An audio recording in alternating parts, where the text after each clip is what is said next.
This is our collaborative task using Makey and Scratch.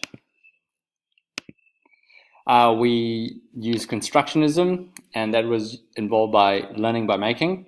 The team had to work together to construct the sounds, the characters, and then discuss in which order they would be used. So by learning, we all sort of extended ourselves, or ZPD, by talking to each other and filling the gaps in our knowledge through experiences, trial and error, reflection, and our next steps.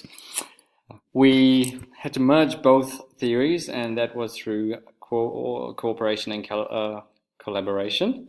And that was social learning interaction, and learning by doing, learning by talking, learning by reflecting.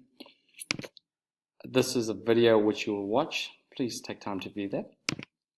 And this is our awesome APA referencing. So thank you for listening.